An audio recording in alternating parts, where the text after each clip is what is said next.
जय जगन्नाथ मालिके श्रीक्षेत्र पुओ चंदू लाइफस्टाइल रो आउ एक मिनी ब्लॉग को आपण मानकु स्वागत। आज आम आसी पहुंची जाइछु पुरी जिला निकटवर्ती ब्रह्मगिरी अंचल जहाँ पुरी ठारू मात्र 24 किलोमीटर दूरता रही एवं ब्रह्मगिरी ठारू मात्र 8 किलोमीटर दूरता रही सहदेवपुर ग्राम स्थापित एक पवित्र पीठस्थली। आज्ञा हाँ, आपण माने ठीक अनुमान करिसंती। आमे पहुंची जाइछु श्री श्री हरि सहदेव पीठस्थली एवं एते सारा बाट अतिक्रम कला परे पीठरे पहुंचवा पूर्व रास्तार दुई पार्श्वर सबुज रंगर प्रकृति गछलता मानकर सिंहरणर पवन आपण मानकु खूब आकर्षित करिवो एवं पीठरे पहुंचवा क्षणी देखिबा पाई पाइबे एक प्राचीन विशाल उस्त गछटी जार छाईरे भक्त माने विश्राम नै थांती एवं मंदिरर दृश्य ठीक कोणार्क सूर्य मंदिर भली आकृति रहिथिबा मने हुए एवं बाबांक निकटरे दीपटी जाली देले मनस्कामना पूर्ण हुए बोली ताही केते दूरु भक्त मानकर एठारे सुଅ छुटी थाए।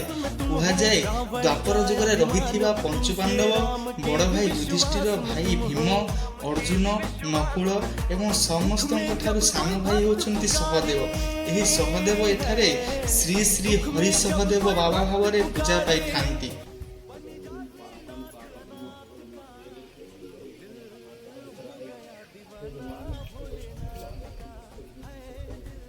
मंदिरर परिक्रमा करिबा समय रे सम्मुखरे नंदी महाराजंकर प्रतिमूर्ति एवं प्रभु गजानन विघ्नेशंकर प्रतिमूर्ति प्रभु कार्तिकेय एवं माता पार्वतींकर दर्शन आपण माने करि परिबे एवं छुटी आसुथिबा भक्त माने निज निजर प्रसाद सेवन पाई रोषेर व्यवस्था मध्य एठारे करि पारंती।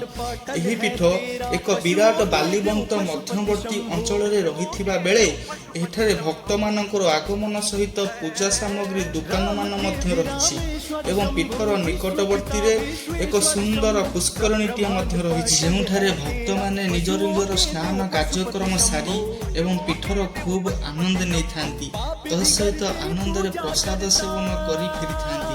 आपण माने भी थरे आसंतु बाबा हरि सहदेवंकर दर्शन करी आनंद रे जानतु। जय जगन्नाथ।